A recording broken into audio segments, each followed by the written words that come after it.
Assalamualaikum dan salam sejahtera. Berita perdana edisi 11 November. Saya Syahril Salahuddin. Dan saya Farhatul Asyati Osman. Berikut paparan utama malam ini. Lawatan 3 hari Perdana Menteri ke Indonesia disifatkan berjaya.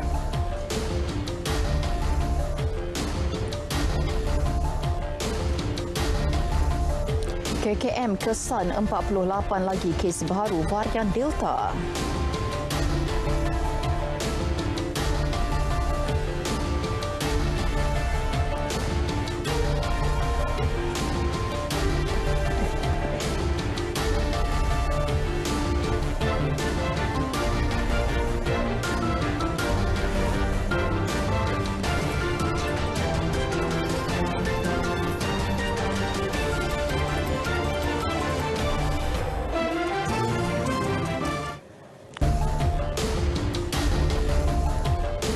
Datuk Seri Ismail Sabri Yaakob berpuas hati dengan lawatan rasmi beliau ke Indonesia dan menyifatkannya sebagai amat berjaya. Perdana Menteri pulang ke tanah air melalui lapangan terbang antarabangsa Hussein Sastra Negara Bandung setelah mengakhiri kunjungan 3 hari ke Republik itu.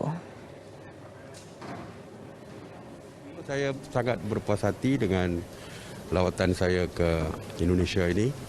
Bermula dengan di Jakarta, bermula dengan pertemuan empat mata dengan Bapa Presiden Jokowi yang kita telah pun selesaikan banyak isu yang tertunggak dan sebagainya.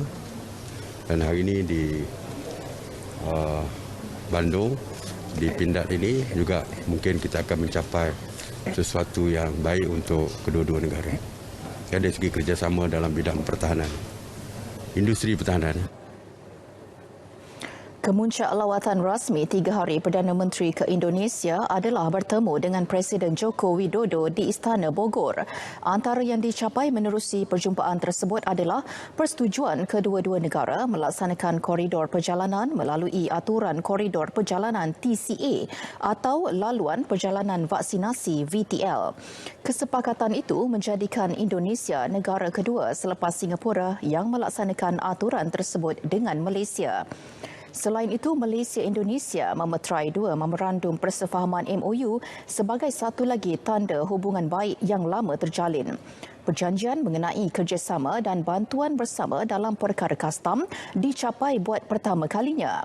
Manakala MOU bidang pendidikan diperbarui setelah 12 tahun tertunggak. Selain itu, 4 MOU dan perjanjian turut dimeterai oleh sektor swasta kedua-dua negara bernilai $3.1 bilion Amerika. Kunjungan ke Indonesia merupakan lawatan sulung Datuk Seri Ismail Sabri ke luar negara sejak mengambil alih jawatan Perdana Menteri pada 21 Ogos tahun ini. Dasar industri pertahanan dan keselamatan negara akan dilancarkan dalam tempoh 1 atau 2 bulan lagi. Justru Perdana Menteri Datuk Seri Ismail Sabri Yaakob berkata ia bertepatan dengan kerjasama yang mungkin bakal terjalin dengan Indonesia dalam bidang berkaitan. Mungkin selepas ini kita akan lihat dari segi opportunity ataupun peluang bagaimana kita boleh mengadakan kerjasama di antara Malaysia dan Indonesia dari segi industri pertahanan. Ya, kerana salah satu fokus MINDEF dalam pertahanan kita adalah untuk memperkasakan industri pertahanan kita. Dan kita akan lancarkan dasar industri pertahanan yang kita jangka mungkin 1-2 bulan lagi. Jadi bertepatanlah lawatan ini untuk kita lihat bagaimana kita boleh kerjasama dengan pihak Indonesia dari segi industri pertahanan. Dasar industri pertahanan dan keselamatan negara yang sedang digubal akan menyediakan hala tuju menyeluruh dalam mengurangkan kebergantungan aset dan peralatan dari luar negara. Menurut dokumen rancangan Malaysia ke-12 yang dibentangkan Perdana Menteri September lalu, dasar itu antara lain memberi tumpuan kepada pembangunan produk dan perkhidmatan selain pembangunan bakat. Sementara itu, Datuk Seri Ismail Sabri berkata, satu perjanjian pertahanan bakal dimeterai antara Malaysia dan Indonesia dalam masa terdekat. Menerusinya, usaha sama syarikat-syarikat industri pertahanan tempatan kedua-dua negara akan dipertingkatkan.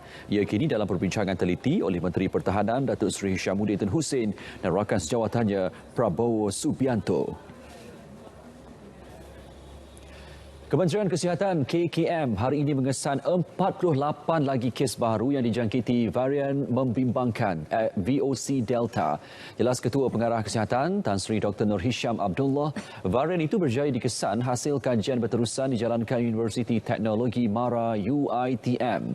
Ini menjadikan jumlah kumulatif kes yang dijangkiti virus kategori VOC dan varian mempunyai kepentingan VOI adalah sebanyak 3,830 kes.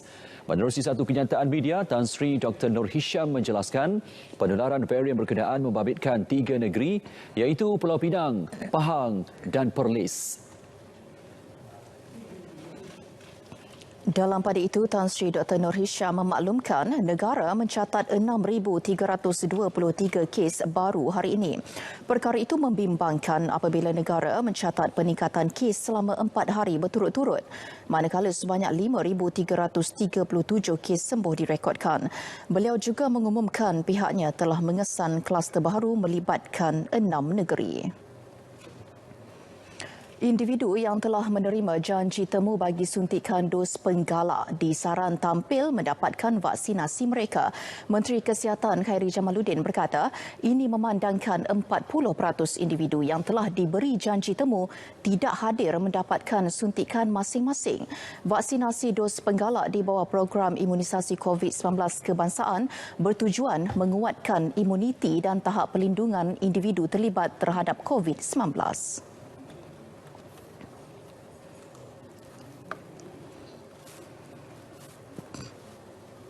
Sebab itu kita akan meningkatkan komunikasi KKM untuk memastikan bahawa mereka yang dah terima janji temu booster ini, mereka dapat menepati appointment yang diberikan. Kita akan tunjuk bukti-bukti yang menyatakan bahawa booster ini selamat dan sangat-sangat digalakkan untuk melindungi terutamanya orang tua daripada kesan buruk COVID-19.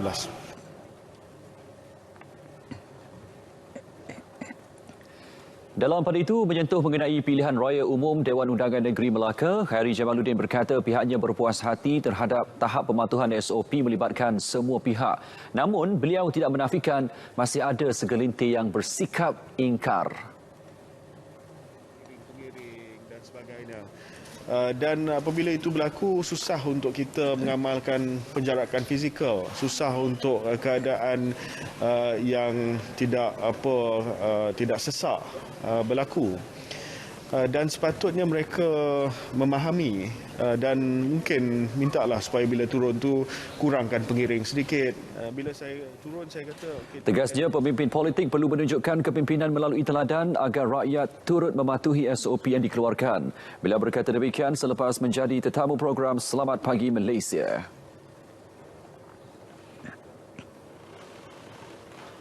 Baik, berita perdana diteruskan dengan perkembangan PRU Dun Melaka. Terus sahaja langsung ke studio mini RTM Melaka bersama Nur Amalina Abdul Halim. Silakan.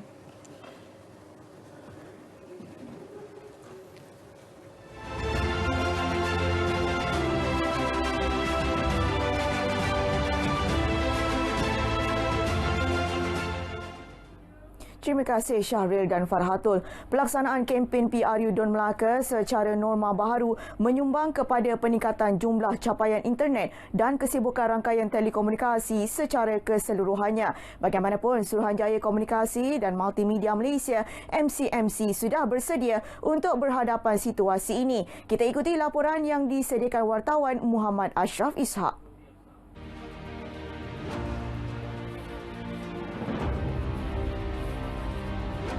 Bagi memenuhi keperluan kempen norma baru, aspek perkhidmatan 4G dan liputan akses internet antara yang paling penting perlu diberi tumpuan.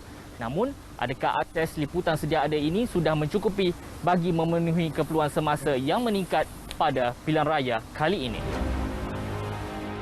Persediaan awal telah dilakukan MCMC dengan melakukan sesi libat urus bersama Suruhanjaya Pilihan Raya SPR bagi memastikan tahap perkhidmatan komunikasi di 281 lokasi berkaitan pilihan raya berada dalam keadaan baik. Selain itu, syarikat penyedia perkhidmatan telekomunikasi juga diminta bersedia dengan peningkatan aliran trafik internet dan penggunaan akses internet yang tinggi oleh orang ramai. So dalam kita bergerak bersama pihak pemberi perkhidmatan ni, kita telah macam saya sebutkan tadi, kita telah cek dan melakukan kita punya pengukuran-pengukuran di semua 175 lokasi aduan-aduan utama dan juga di 30 jalan-jalan utama yang meliputi jalan protokol, jalan persekutuan dan jalan negeri di keseluruhan negeri Melaka lah. So berdasarkan kepada result ini, memang kita dapati banyak penambahbaikan yang boleh dilakukan. Sehingga kini, kadar liputan rangkaian 4G di Melaka telah meningkat kepada 99.11% pada suku ketiga tahun ini berbanding 95.50% pada tempoh sama tahun lalu, yang meningkat susulan pelaksanaan Pelan Jalinan Digital Negara Jendela bermula Ogos tahun lalu. Kita sudah maklum di negeri Melaka ni kadar liputannya telah pun hampir menyeluruh. Walau bagaimanapun kita lebih ke hadapan lagi di negeri Melaka dengan menekankan aspek kualiti perkhidmatan dan kualiti pengalaman pengguna itu sendirilah. So dalam hal ni kita sentiasa melakukan pemantauan dalam kualiti perkhidmatan yang disediakan oleh para pemberi perkhidmatan untuk memastikan pengguna dapat mengoptimumkan kualiti pengalaman mereka dalam menggunakan perkhidmatan internet lah. Secara keseluruhannya, capaian internet dan liputan rangkaian 4G di Melaka berada pada tahap yang baik. Bagaimanapun, masih terdapat banyak ruang penambahbaikan yang boleh dilakukan dalam bergerak ke fasa kedua jendela yang akan memfokuskan pelaksanaan teknologi 5G. Laporan Muhammad Ashraf Ishak, Berita RTM. Kempen secara maya terus rancak. Parti dan calon bertanding menggunakan media sosial untuk memberi penerangan mengenai manifesto serta aktiviti harian mereka. Sebagai contoh, calon Barisan Nasional BN bagi kerusi Lendu, Datuk Seri Sulaiman Mat Ali, memuat naik manifesto BN yang dibentangkan semalam dan turut berkongsi aktiviti yang dilakukan hari ini seperti aktiviti bersama penduduk tempatan. Calon Perikatan Nasional PN bagi kerusi Don Teluk Mas, Datuk Muhammad Rafiq Naizam Muhyiddin pula berkongsi berita-berita terkini mengenai parti dan berkongsi gambar bersarapan bersama penduduk di Don tersebut. Sementara itu, calon Pakatan Harapan PH bagi kerusi Bukit Katil, Adli Zahari, memulakan kempen dalam talian dengan berkongsi video berkaitan perancangan dan harapan PH diikuti dengan program mengedar risalah di kawasan sekitar Bukit Katil. Apa yang pasti, setiap calon menggunakan tanda pagar parti masing-masing sebagai kaedah kempen dalam norma baharu ini. Calon veteran pula berpandangan kempen secara maya ini mampu diadaptasi mereka selari dengan perkembangan teknologi terkini. Kerjasama jentera parti turut membantu mereka berkempen. Kita gunakan cara lama, itu cara saya, tetapi dengan norma baru ini, media sosial dan sebagainya, insya-Allah, alhamdulillah, saya ada tim saya yang orang muda, yang hebat, yang banyak membantu saya dari segi media sosial yang ada sekarang ini. InsyaAllah lah, tapi suka tak suka saya kena belajar juga. Platform yang terbaik bagi saya ialah media sosial. Dan saya mempunyai tim media sosial yang saya tak kata terbaik lah, yang saya berpuas hati lah. Saya dipahamkan media sosial PN ni memang kokoh.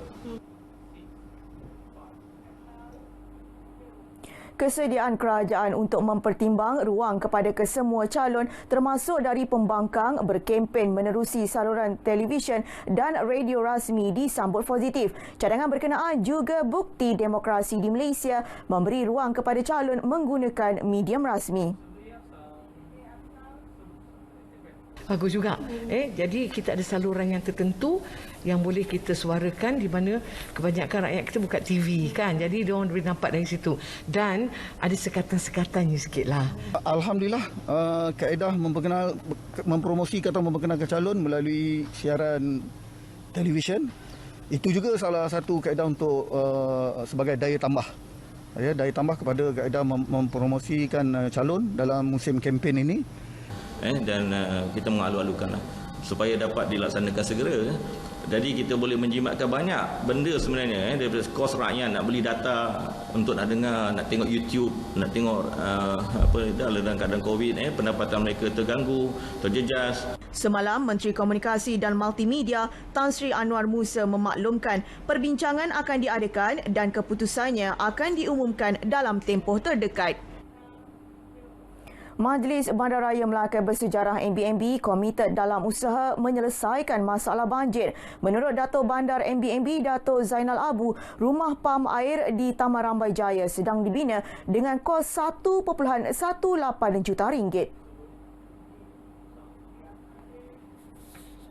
Yang ini satu lagi projek yang MBMB pada pandangan MBMB betapa projek ini perlu dilaksanakan akibat daripada banjir yang berlaku di pada kawasan ini lah. Ini adalah projek ketiga. Kita ada 4 semua projek berjumlah 10.8 juta dan projek ini adalah projek ketiga yang libatkan Taman Rambai Jaya di mana kita telah melihat tentang berlaku banjir ketika hujan luar biasa dan hujan lebat. Rumah pam air itu dijangka siap pada Januari depan. Beberapa projek lain turut dilaksanakan untuk mengatasi masalah banjir termasuklah projek sistem perparitan. Sementara itu, Setiausaha Kerajaan Negeri Datuk Kamil Muhammad memaklumkan Melaka memerlukan peruntukan kira-kira RM53 juta bagi melaksanakan 2 projek mengatasi isu banjir berulang di kawasan Sungai Putat melibatkan kolam tadahan banjir Sungai Putat. 2 projek berkenaan melibatkan kerja-kerja membina tembok cerucuk keping konkrit dan meluaskan kolam tadahan berkenaan yang akan dilaksanakan secara berperingkat selepas mendapat peruntukan daripada Kerajaan Persekutuan.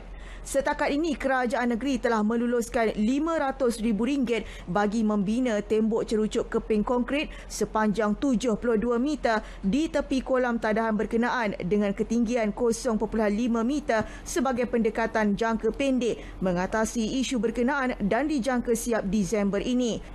Sungai Putat merupakan antara lokasi yang seri banjir sekiranya hujan lebat dalam tempoh yang lama dan pada tahun ini sahaja lebih 3 kali banjir kilat berlaku di kawasan berkenaan setakat hari ini. Setakat ini sahaja perkembangan dari Melaka. Terus ikuti laporan kami setiap hari untuk pelbagai info terkini yang sahih di Berita RTM. Kembali ke Angkasa Puri bersama Syahril dan Farhatul.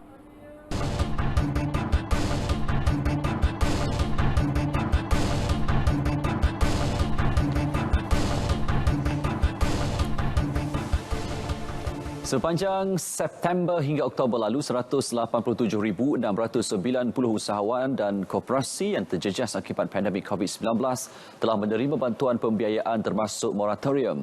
Turut dibantu lebih 7,000 perusahaan mikro, kecil dan sederhana melalui adaptasi teknologi. Kita telah pun mengatur beberapa program. Di antaranya kita memberikan bantuan kepada mereka-mereka yang terjejas dengan bentuk pinjaman ataupun berbentuk grant, di mana bantuan ini ke Medac melalui agensi-agensi mereka, agensi-agensi yang sedia ada. Kita ada 11 agensi. Di bawah Medac kita telah pun memberikan skim-skim tertentu bagaimana untuk membantu usahawan. Selain itu, 2,618 usahawan baru telah dilatih bagi menceburi bidang keusahawanan. Ini meliputi golongan yang hilang pekerjaan, belia dan graduan. Tan Sri Doh memaklumkannya di Dewan Rakyat. Sistem penghantaran dan logistik di Sarawak bakal dipertingkat. Langkah itu diambil kerajaan negeri bagi menyokong rantaian sektor e-dagang yang pesat membangun di negeri berkenaan. Jelas Ketua Menteri Datuk Patinggi Abang Johari Tun Openg, pihaknya akan bekerjasama bersama pemain sektor logistik. Menerusinya, golongan pembeli dan peniaga dapat menikmati perkhidmatan penghantaran lebih baik. Tambah Datuk Abang Johari, perkembangan e-dagang memerlukan logistik yang cekap, khususnya sistem penghantaran barang ke kawasan pedalaman. Beliau mengumumkannya pada majlis perasmian aplikasi dompet baharu dikenali di Wisma Bapa Malaysia, Kuching. Celcom Axiata Berhad, Celcom telah bekerjasama dengan Plus Malaysia Berhad Plus dalam menyediakan pengalaman mobiliti yang lancar dan mencipta nilai lestari bagi rakyat Malaysia. Kerjasama antara kedua-duanya meliputi pembangunan penyelesaian pengurusan fleet, integrasi platform, program kesetiaan pelanggan dan eksplorasi aplikasi Liba-G. For the first time, a highway industry and the telco industry are coming together, developing new product and services that's niche, and we are now offering these product and services to customers beyond our traditional reach. Kerjasama ini bakal memacu aspirasi Plus untuk menjadi lebuh raya pintar masa hadapan, menerusi platform kesaling hubungan atau internet pelbagai benda milik Celcom. Ia juga akan menunjukkan komitmen berterusan Celcom dalam memacu agenda IR 4.0 sebagai pembangkit digital. 6 bulan itu tempoh disasarkan AirAsia untuk kembali meraih pendapatan tinggi menyamai tahap sebelum pandemik COVID-19. Ketua Pegawai Eksekutif kumpulannya Tan Sri Tony Fernandes optimis ianya mampu dicapai disokong kejayaan program vaksinasi dan pembukaan sempadan secara berperingkat. If borders were open tomorrow, 3 months we'll be back to normal, right? But my guess is it will take us about 6 to 9 months to get back to pre-COVID levels. Sementara itu, jelasnya syarikat penerbangan tambang rendah itu akan menerima semula kaki tangannya yang dibenarkan bercuti daripada tugas masing-masing bermula Januari tahun depan. AirAsia juga dalam proses pengambilan semula khidmat pekerja yang diperhentikan sebelum ini.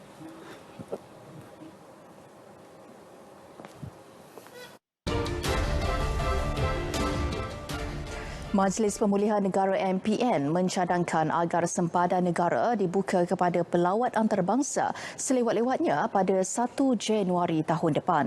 Menurut pengerusinya Tan Sri Muhyiddin Yassin, ia bagi mempercepatkan pemulihan khususnya dalam sektor pelancongan. Jelasnya pelancongan merupakan salah satu sektor yang terjejas teruk disebabkan pandemik COVID-19. Sekiranya sektor itu terus ditutup, negara akan mengalami kerugian hampir 90 bilion ringgit. Apa faedah yang patut kita raih daripada tahap vaksinasi yang sudah begitu tinggi? Ialah untuk membenarkan pelawat asing datang ke negara kita, buka sempadan kita supaya faedah itu akan dapat dinikmati oleh Malaysia, tetapi sentiasa orang kata berjaga-jaga dengan SOP, dengan ujian swab. Yang itu saya fikir sudah dibuat oleh banyak negara. Jadi kalau jawatan kuasa COVID yang saya percaya dipimpin oleh Perdana Menteri meneliti, sudah pasti dia boleh kenal pasti mana negara-negara yang sudah sampai tahap sudah boleh kita benarkan masuk ke negara kita. Beliau berkata demikian selepas mempengerusikan mesyuarat Majlis Pemulihan Negara di Putrajaya. Baik, seterusnya kita akan ikuti perkembangan sukan. Bersama Syairul Islam, silakan. Misi ulang kecemerlangan 2010. Aksi Ahad ini di Valencia jadi tumpuan dunia.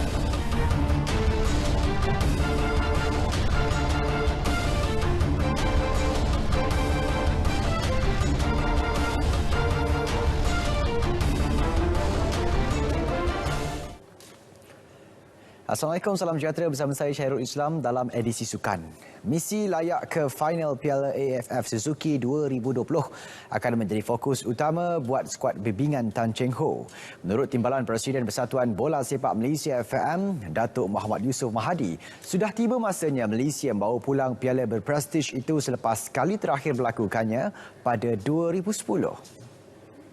Tambah Datuk Muhammad Yusof, beliau juga yakin dengan keupayaan pasukan kebangsaan menghadapi kejohanan berkenaan. Pada ini saya yakin dengan players dan barisan jurulatih yang ada ini, saya yakin kita boleh sampai ke final untuk terus. Kalau ini insya-Allah di final itu kita memang mengharapkan kemenangan lah. masa di final. Cuma untuk mungkin untuk setakat ni kita tidak cakap terus nak jadi juara dulu, tapi target kita ke final tu sebenarnya untuk jadi juara lah untuk kali ni. Beliau berkata demikian selepas menandatangani perjanjian penajaan FAM bersama syarikat penyegar udara Little Joe pada edisi 2018. Malaysia berjaya mara ke final namun terpaksa akur tewas kepada Vietnam dengan agregat 3-2. Sementara itu, Datuk Muhammad Yusof Mahathir turut memaklumkan benteng pertahanan negara bakal diperkuatkan dengan kehadiran pertahanan berdarah campuran Malaysia-Belgium, Dian Cools. Jelas beliau, pemain itu dijangka menyertai skuad negara di Singapura pada aksi ketiga kumpulan menentang Vietnam. Pegawai kita ada berhubung dengan Dion Cool. Nampaknya beliau sangat berminat untuk bersama dengan pasukan negara lah pada perlawanan di AFF di Singapura ni. Jadi walaupun mungkin dia tidak dapat hadir semasa perlawanan-perlawanan yang awal, jadi dia habis saja perlawanan di sana, dia mengikut maklumat yang saya terima, habis saja perlawanan dia akan datang.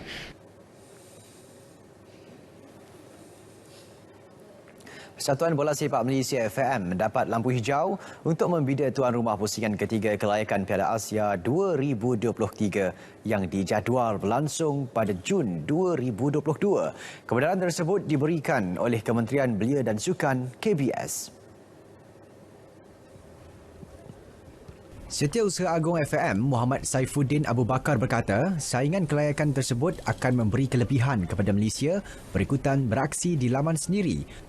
Bagaimanapun, Muhammad Saifuddin berkata, FAM perlu menunggu hingga Februari tahun depan berikutan proses bidaan hanya dibuka selepas majlis undian peringkat kumpulan saingan kelayakan. Sebelum ini, harapan menyaksikan Malaysia menjadi satu daripada 6 venue pusingan ketiga kelayakan dilihat tipis selepas KBS berkata kerajaan lebih mengutamakan usaha pemulihan ekonomi negara pasca COVID-19. Bagaimanapun, FAM menjelaskan bahawa pembidaan itu tidak melibatkan penggunaan dana kerajaan. Sebaliknya, segala kos akan ditanggung oleh badan induk tersebut. Aksi terakhir peringkat kumpulan Piala Malaysia 2021. Jaringan tunggal pemain perancang Zafri Yahya membantu Kuala Lumpur KL City FC mengatasi Seri Pahang FC 1-0 dalam saingan kumpulan A di Stadium Darul Makmur semalam. Kemenangan itu membolehkan skuad The Hawks mengesahkan kemaraan ke skor akhir selaku juara kumpulan A selepas mengumpul 14 mata. Lebih membanggakan, KL City FC berjaya mengekalkan rekod tanpa kalah dengan 4 kemenangan dan 2 seri. Menanti KL City FC di pentas skor akhir adalah naib juara kumpulan B, Selangor FC. Dalam pada itu, juara 33 kali Selangor berjaya bangkit daripada ketinggalan untuk menewaskan Perak FC 2-1 pada pertembungan di Stadium Perak Ipoh. Pasukan pelawat bermula perlahan sebelum bangkit pada separuh masa kedua untuk menyamakan kedudukan 1-1. Wan Zek Haikal Wan Nur kemudian muncul wira Selangor apabila meledak gol kemenangan menerusi sepakan percuma pada minit ke-85.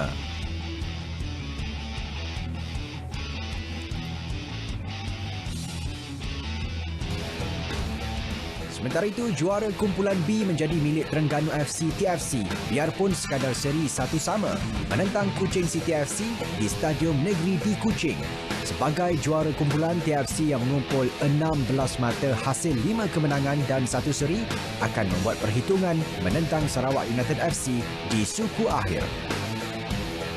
Di Stadium UiTM Shah Alam, Sarawak United kekal di tangga kedua kumpulan A selepas tumpas 1-2 kepada Penang FC.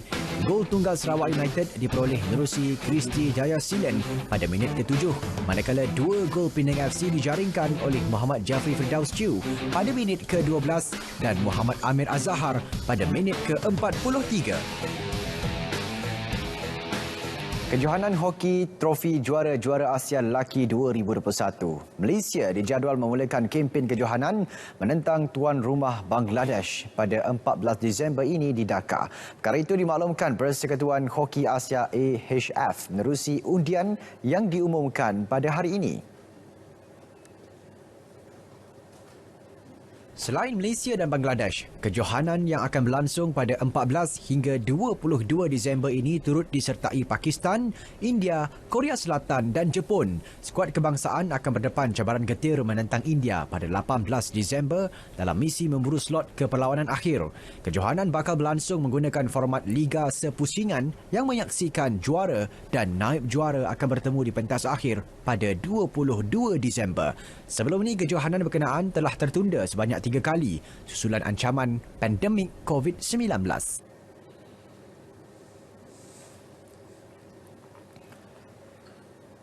Beralih ke saingan hoki Piala Tun Abdul Razak 2021 wanita. Aksi hari kedua yang berlangsung di Stadium Hoki Nasional Bukit Jalil menyaksikan Terengganu membuka kempen dengan mengutip 3 mata penuh selepas menang 3-1 ke atas Sarawak.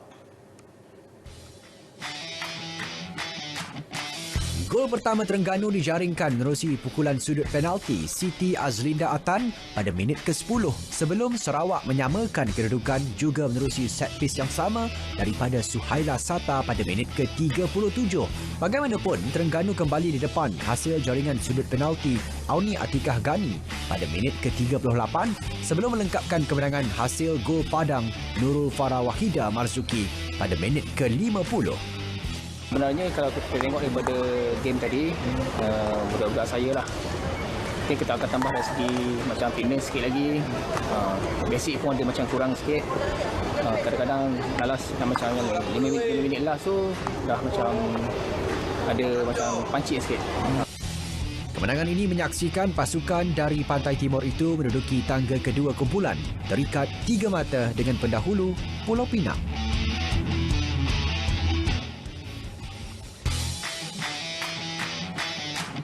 Sementara itu, dalam satu lagi aksi kumpulan C menyaksikan Pulau Pinang menewaskan Kuala Lumpur 3-1. Gol pembukaan Pulau Pinang hadir pada minit ke-21 menerusi pukulan sudut penalti Siti Nur Arfah Muhammad Nur sebelum Kuala Lumpur mengikat kedudukan 5 minit kemudian dengan jaringan padang Siti Nur Aliyah Amnuruddin. Bagaimanapun, Pulau Pinang menjaringkan 2 lagi gol padang pada minit ke-41 dan 49 menerusi Nur Aida Zulaika Muhammad Fauzi dan Nur Aisyah Nasir untuk menutup perlawanan dengan kemenangan pertama. Menurut Ketua Jurulatih Siti Rahmah Osman, kemenangan ini pastinya menjadi suntikan semangat menjelang aksi seterusnya selepas ini. Game hari ini agak tough juga di mana kedua-dua pasukan inginkan kemenangan yang pertama. So alhamdulillah dengan kemenangan ini saya harap dapat memberi pembakar semangat kepada pemain untuk game yang seterusnya.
Jabatan Kemajuan Islam Malaysia JAKIM berjaya menyelesaikan 75% permohonan lengkap sijil pengesahan halal Malaysia dalam tempoh 30 hari.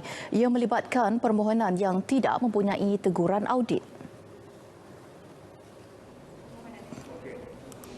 Dia sebenarnya prosedur yang diletakkan oleh pihak bahagian halal JAKIM, proses untuk kita menyelesaikan permohonan itu ialah maksimumnya 30 hari. Dengan syarat mereka itu sudah pun tidak memiliki masalah, diikut apa yang manual yang kita telah pun tetapkan. Dan setakat ini yang aktif seramai 7,498 orang. Beliau merasmikan pra-pelancaran Persidangan Halal Kebangsaan 2021 di Kompleks Islam Putrajaya. Ia dijangka akan dirasmikan Perdana Menteri Datuk Seri Ismail Sabri Yaakob pada 23 November nanti. 50% daripada majikan di seluruh negara tidak menyediakan penginapan pekerja yang kondusif, selamat dan selesa. Ini sekaligus menyalahi Akta Standard Minimum Perumahan, Penginapan dan Kemudahan Pekerja Akta 446. Ini rentatan daripada statistik penguatkuasaan Akta 446 yang kita laksanakan sejak Februari 2021. Kita telah memeriksa sejumlah 34,248 majikan. I repeat, 34,248 majikan yang melibatkan 150,248 buah penginapan. Beliau menjelaskan perkara berkenaan pada Majlis Pelancaran Buku Garis Panduan Penginapan Pekerja di bawah Akta 446 dan buku terbitan JTKSM 2021. Menerusi penerbitan buku berkenaan, ia membolehkan pemain industri memahami piawaian penetapan penyediaan penginapan pekerja. Bekas Ketua Pegawai Kewangan 1MDB Azmi Tahir mendedahkan Datuk Seri Najib Razak mempunyai kuasa mutlak dalam menentukan segala keputusan berkaitan 1MDB. Saksi pendakwaan ke-12 itu turut mendakwa ahli perniagaan Joe Low tiada kuasa untuk membuat keputusan dalam pengurusan 1MDB. Namun Joe Low merupakan individu penting yang paling dipercayai Datuk Seri Najib Tun Razak ketika menjawat jawatan Perdana Menteri. Pada perbicaraan hari ini, Azmi menjelaskan sepanjang tugasnya di syarikat terbabit terdapat beberapa tindakan sulit di belakang yang telah dirancang Joe Low dan segala arahan terbabit mendapat restu bekas Perdana Menteri itu. Datuk Seri Najib berdepan 4 pertuduhan salah guna kuasa dan 21 pertuduhan penggubahan wang haram membabitkan RM2.28 bilion dana 1MDB.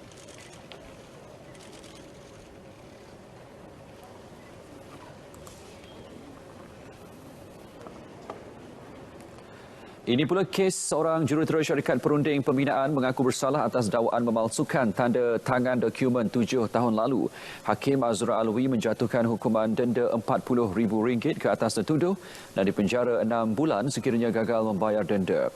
Mengikut fakta kes, tertuduh didakwa melakukan kesalahan tersebut di antara 2 hingga 12 Ogos 2014 di Desa Jaya Kepung.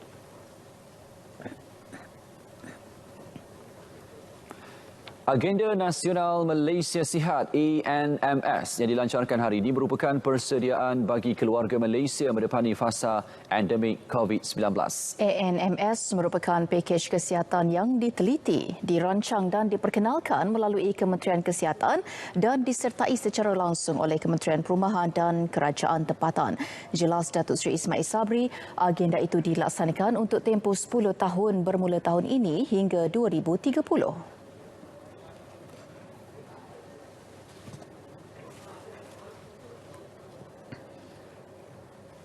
ANMS bertujuan membudayakan hidup sihat dan kelestarian persekitaran yang menyokong kesejahteraan dan kesihatan keluarga Malaysia. Agenda ini berusaha untuk menjadikan kita sihat sejahtera sepanjang hayat.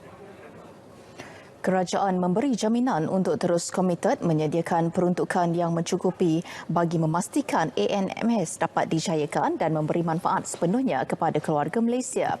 Beliau berkata demikian semasa pelancarannya secara maya dalam program Selamat Pagi Malaysia.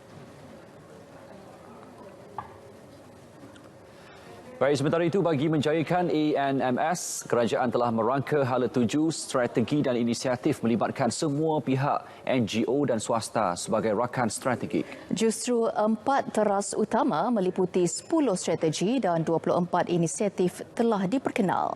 Menurut Datuk Seri Ismail Sabri, teras berkenaan melibatkan pemantapan promosi pembudayaan hidup sihat, memantapkan perkhidmatan kesejahteraan kesihatan, memperkasa kawalan kesihatan Kediri dan memantapkan kebersihan kesihatan. Agenda itu turut diberikan penekanan dalam rancangan Malaysia ke-12 terutamanya dalam melonjakkan perkhidmatan penjagaan kesihatan sekaligus meningkatkan literasi dan kesedaran kesihatan keluarga Malaysia. Dasar literasi kesihatan kebangsaan juga dibentuk bagi melaksanakan pelbagai program kesedaran yang akan dipergiat melalui pelbagai platform di semua peringkat. Institut Penyelidikan Veterinar IPV akan membuat ujian klinikal awal bagi pembangunan vaksin COVID-19 jenis messenger ribonucleic acid mRNA. Ujian awal itu akan dibuat di makmal IPV selepas vaksin itu dibangunkan Institut Penyelidikan Perubatan IMR. Kita akan buat preclinical study. So di vaksin akan dibuat oleh MRI dan preclinical study akan dibuat di sini. Preclinical study adalah kajian keberkesanan vaksin. Mereka mempunyai kemudahan yang lengkap, yang sesuai untuk kajian preclinical vaksin yang sedang dibangunkan oleh kerajaan. Jelas beliau, IPV akan menyediakan makmal-makmal yang terdapat di seluruh Malaysia. Institut itu mempunyai 7 makmal di seluruh negara. Beliau melakukan lawatan kerja ke Institut Penyelidikan Veterinar di Ipoh. Penggunaan ivermectin dalam rawatan COVID-19 dihentikan serta-merta. Menerusi analisis keselamatan yang dilaksanakan menunjukkan penggunaannya memberikan kesan sampingan lebih 3 kali ganda berbanding kumpulan penjagaan standard. Kadar kemerosotan penyakit COVID-19 kepada tahap teruk adalah sama di dalam kumpulan ivermectin jika dibanding dengan kumpulan standard of care. Yang kedua, manakala bagi purata tempoh kemerosotan penyakit COVID-19 dari kategori 2 dan 3 kepada kategori yang lebih teruk iaitu kategori 4 dan 5 menunjukkan tiada perbezaan dan signifikan dari segi statistik berkaitan dua kumpulan ini.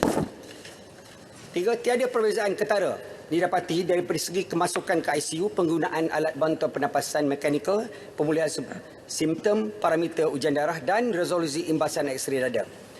Pada 3 November, beliau menjawab pertanyaan ahli Parlimen Sibu Oscar Ling Chai Yu di Dewan Rakyat. Menteri Tenaga dan Sumber Asli Datuk Seri Taqiyuddin Hassan disahkan positif COVID-19. Perkara itu dimaklumkan Menteri di Jabatan Perdana Menteri Parlimen dan Undang-Undang Datuk Seri Dr. Wan Junaidi Tuanku Jaafar di Dewan Rakyat pagi tadi.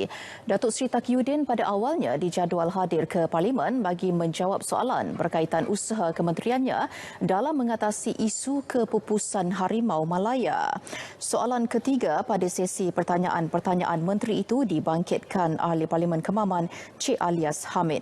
Justru Datuk Seri Dr. Wan Junaidi hadir ke Dewan Rakyat bagi menggantikan Datuk Seri Taqiyuddin bagi menjawab soalan berkenaan.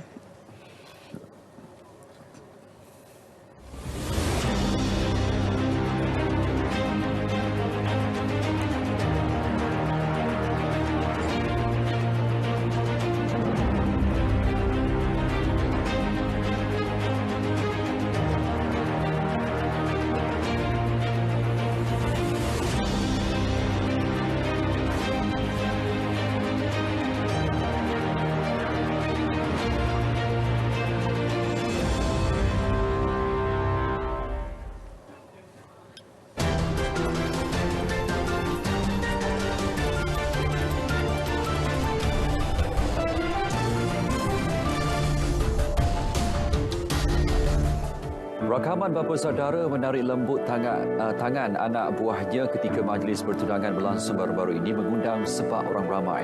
Situasi spontan terbabit telah dirakam dan menjadi perhatian ramai terutamanya di TikTok. Rata-rata warganet telah meninggalkan komen dengan mengakui sebab melihat situasi berkenaan. Celup tangan di dalam minyak panas. Tindakan itu dibuat seorang peniaga makanan sebelum aksi berkenaan tular di media sosial. Melalui video dimuat naik di Instagram, lelaki berkenaan membalik-balikkan ayam goreng di dalam minyak panas dengan kuali sebelum mengangkatnya ke dalam bekas.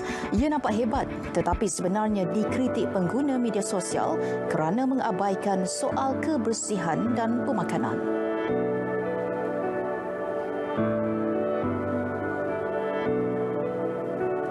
Cubaan seekor kucing untuk minum daripada gelas menggunakan straw membuatkan ramai terhibur. Rakaman yang hanya berdurasi beberapa saat namun cukup menghiburkan hati yang menontonnya. Video berkenaan dibuat naik di TikTok dan mendapat lebih 30,000 tontonan.